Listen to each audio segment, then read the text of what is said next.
बैठा रे मोछिया रखा है भाग्य का कहाँ बैठा वो लेकिन सुनो हाँ लेकिन सुने सुनाओ अरे करिया है तुम्हारा शरीरिया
अब वहीं तक नहीं बोलने अभी करिए करिए हमार शरीरिया हाँ अब करिए छदवा कहाँ देख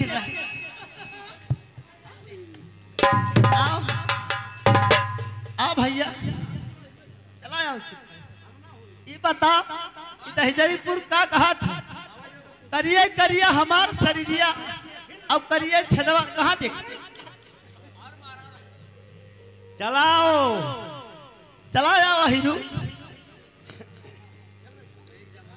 ई बता हाँ कहाँ देखिस रहा रे तोहरे बरंडवम अब मारी डारा तोहर भैया अगौशाली बिछाए रहे देखे आए भाई देखिस वही तब पे कहा था भैया हमें अच्छा जान पाया जान गए हाँ हाँ तब बताओ वही गए रहा कल यह देखे रहा तबियत से बतावे चाहिए था जरा यहाँ अपन गन्ना लादत रहे हाँ हाँ अब ऐसे धरे दो रोप गाजन रहा अच्छा तोहर भैया अगौशाली रहे हाँ धैका मसले रहे जान पाया ए सुना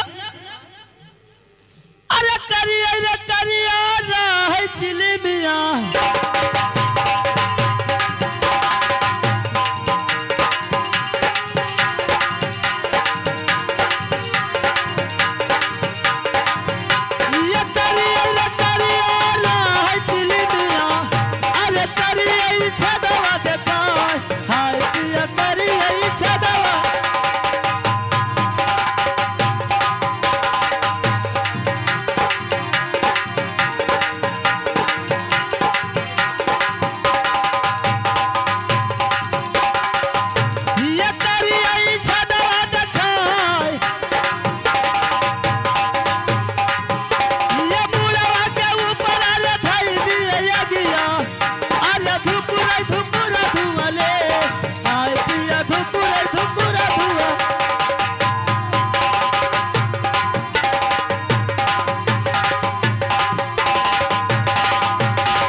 पूछो सुनो फिर पूछ लियो पूछब ना हाँ आज लड़ाई कसके हुई जीत पाइबो ना हाँ जीत तो ना पाइबो दादा बैठा देखो दादा तोरे दादा नहीं है तोहरे। दादा हमारे बहुत जल्दी आई है, उनका ऐसे न देखो। अच्छा है, सुनो वो जलम का कुरकुट है। ओए, हाँ तब तू अपने दादा को हरा ले, अपने अम्मा को देखी। तो हराई ले।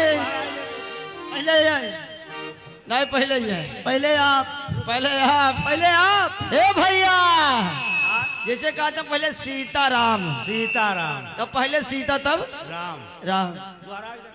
हराई अब्बा जुड़ता अम्मा हमार बोली है। ए तारा माँ बोली है तो पप्पा हमारा रटिया खड़ियाया। ए अब तो जने तहार बप्पा हमार वास्ते बोल दिया है तब। अरे मोदी कारण पप्पा हमारा नहीं सोत है। सही कहा था, साण रखा हो। आप जैसे कहा था कि बंद होगा मोगी वाला झोरवा, आएगा मोगी वाला सड़वा। तब तहार बप्पा हुआ गए है तब के बोली दौड़ते ये खट खट खट खट खट खट। अच्छा अरे यहाँ ना है तो टीवी पर से बोल दिया। वो अब्बा सोवे बाजी और का ओए बिटिया पिया भैया कोई बोल दियो, बोल दियो अगर भैया। कोई मर्द हो तो भैया ए उन्हीं से बोली मोछ न रखा में ते बोली भैया इनके बाप सभे बन जाओ। राजू दादा हो का हुआ भैया? एक मोटा गाय दे दियो।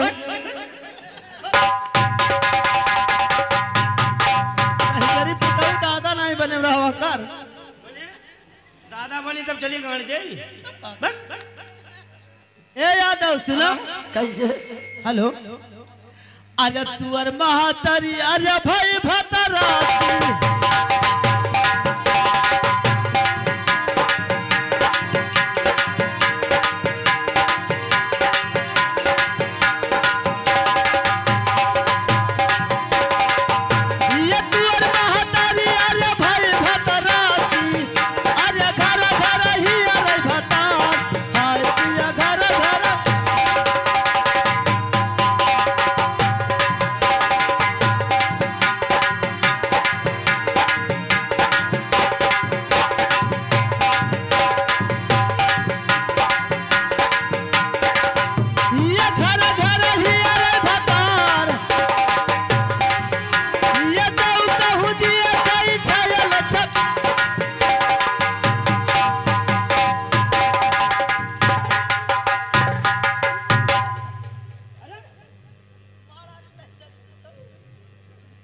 अरे जाबे हो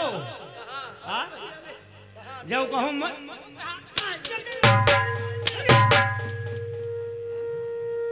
तब मने मेहरारू माडर को मैंने हम तब ना हम पर दाबी तब नहीं बोले रहा। तब तुम मर जाते तो दूसर मिल जाते, जब वो मर जाए तब क्या मिले? हम मर जाए तो क्या?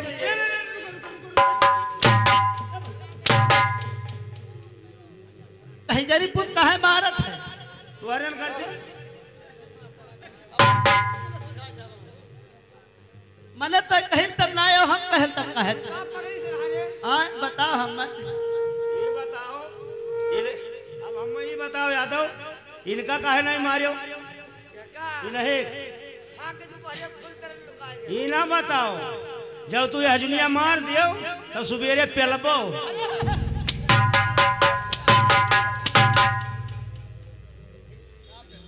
मैंने खैकवा ना दी तब का करबो? तोहरो बतिया सही है। हाँ, ये मारी थे तो ऊपर मारी थे। हम जानी तो है मारत ना हो, फूल बरसावत। अब कचौवा में न मारब, कचौवा में मार थे सलाम कहा मारी थे ओकरे। ना आज जब तू एक कोड़ा मार दे सुबेरे उपास हुई तो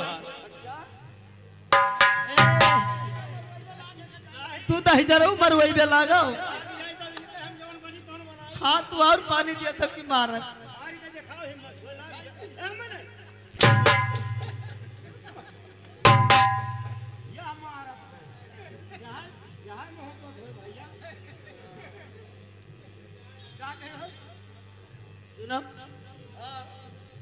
अरे तुअर महातारी अरे भाई भतरासी अरे घर घर ही अरे भता हाय तुया घर घर ही अरे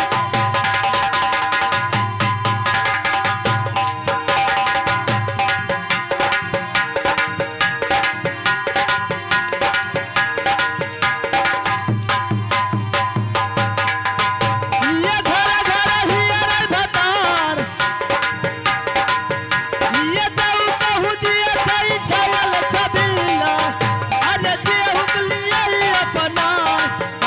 पिया जे हुकलिया अपना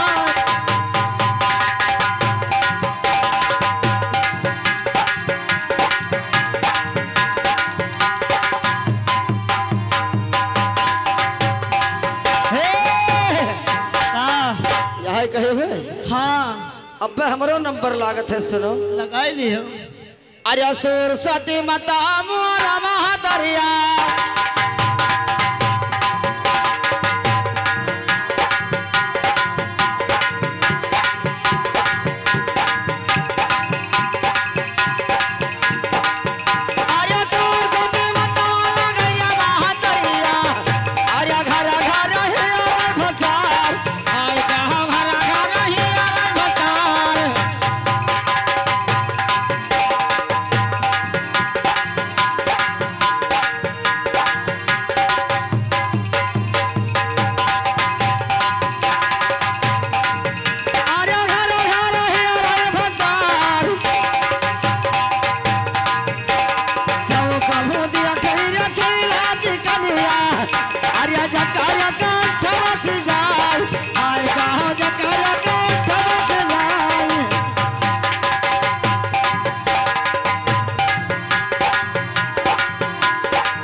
आज रात में हम संगीत दिखाएंगे जालिम सिंह